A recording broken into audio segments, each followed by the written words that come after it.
Okay. Hello everyone. अभी मैं आपके सामने एक और नया टॉपिक लेके आ गई हूँ। आज का हमारा टॉपिक रहेगा एलसीएम यानी लोएस्ट कॉमन मल्टीपल। ठीक है, अभी हम देखेंगे कि एलसीएम को कैसे फाइंड आउट किया जाता है। अब इसके लिए मैं एक नंबर लूँगी, कोई भी नंबर ले लेती हूँ। जैसे मैंने ले लिया 12।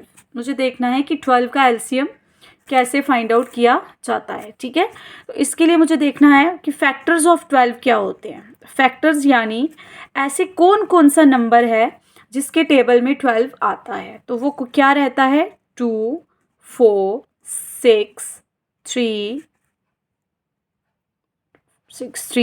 12।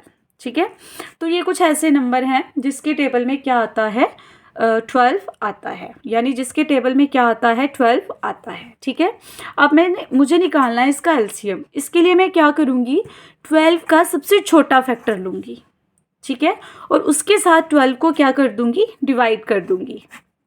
तो डिवाइड करने पे मुझे क्या मिलेगा, मतलब 2 का टेबल में कहाँ तक पढ़ूँ तो मुझे 12 मिलता है। तो वो आता है 2 6 12, यानी 2 को मैं 6 से मल्टीप्लाई करूँ तो मुझे क्या मिल जाता है, 12।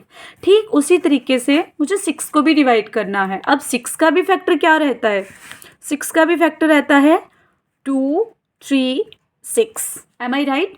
तो इसमें भी इसका सबसे छोटा फैक्टर क्या है, 2। तो अगेन मैं 2 को 6 को किससे डिवाइड कर दूंगी, 2 से। तो 2 3 क्या रहते हैं, 6।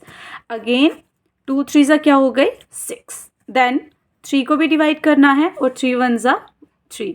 लास्ट में आपके 1 आना चाहिए। अगर आपका जब लास्ट में 1 आ जाता है दैट मीन्स आपका एलसीएम क्या हो गया, यहाँ तक इसका प्रोसेस हो गया कंप्लीट। अब एलसीएम अब मैं देखूंगी इन तीनों को मल्टीप्लाई करके। अगर इन तीनों को मल्टीप्लाई करने पे 12 आ गया दैट मीन्स हमारा आंसर बिल्कुल करेक्ट है। और अगर 12 नहीं आता है तो आपने एलसीएम में क्या की है, कोई ना कोई गड़बड़ी की है। तो लेट्स स्टार्ट मल्टीप्लाई करके देखते हैं हमारा आंसर क्या आया। 2 2 4, 4 3 12। दैट मीन्स हमारा एलसीएम क्या आ गया, बिल्कुल करेक्ट आ गया। अब कुछ लोग क्या गलती करते हैं एलसीएम निकालने में, वो सीधे टेबल पढ़ते हैं, 4 3 12, 3 1 3। This is a wrong method. LCM का काम हमेशा स्मॉलेस्ट फैक्टर से ही शुरू होता है, देन हम लार्जेस्ट फैक्टर की तरफ जाते हैं और लास्ट में हमारा क्या आ जाता है, 1। आई होप आपको यहाँ तक सबको समझ आ गया होगा। इसी के साथ अब हम चलते हैं, हमें किसी 2 नंबर का एलसीएम फाइंड आउट करना है। फॉर एग्जाम्पल एक ले लिया मैंने 12, दूसरा ले लिया मैंने 6।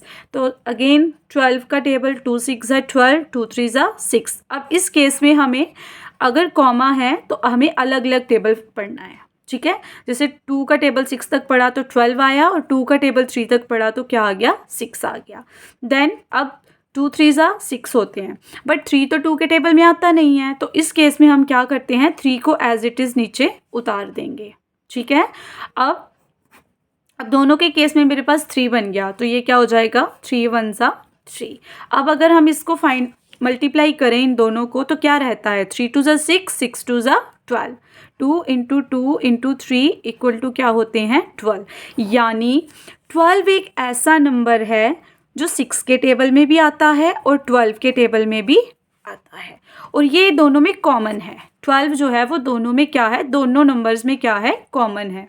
यानी ये 6 के टेबल में भी आता है और 12 के टेबल में भी आता है। अब अगर मान लो आपके पास कोई 2 नंबर हैं और उनका एलसीएम फाइंड आउट करना है, तो एक तो हो गया ये वाला मेथड। एक और मेथड होता है, उसमें हम क्या करते हैं, इस तरीके से अलग अलग एलसीएम निकालते हैं। जैसे मैंने 12 का एलसीएम निकाला तो ये क्या आया, 2 6 12 और 2 3 6।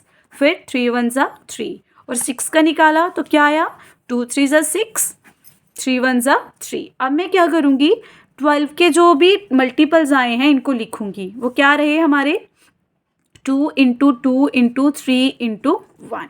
ठीक है, देन मैं 6 के मल्टीपल लिखूंगी जो क्या आए हैं हमारे, 2 इंटू 3 इंटू 1।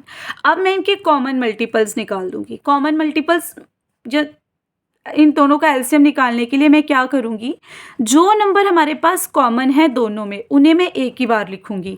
जैसे 2 दोनों में कॉमन है और 3 क्या है, दोनों में कॉमन है, तो इनको मैं अलग अलग नहीं लिखूंगी, इनको मैं एक ही बार लिख दूंगी। ठीक है, और एक नंबर जो है वो कॉमन नहीं है, अगेन 2, तो उसे मैं दोबारा से लिख दूंगी। और ये क्या आ जाएगा, 1 भी कॉमन है तो एक बार में 1 आ जाएगा। अगर अब मैं इनको मल्टीप्लाई करूँ तो क्या क्या रहता है, 2 3 ज़ा 6, 6 2 ज़ा 12, 12 1 ज़ा 12। अगेन हमारा आंसर क्या आया? 12। और ये दोनों के टेबल में कॉमन रहता है। तो एलसीएम एक ऐसा नंबर होता है जो अगर हमारे पास 2 डिजिट हों तो उन दोनों डिजिट के टेबल में वो आता है और वो सबसे लोएस्ट नंबर उन दोनों में कॉमन होता है। आई होप इतना आपको समझ आ गया होगा।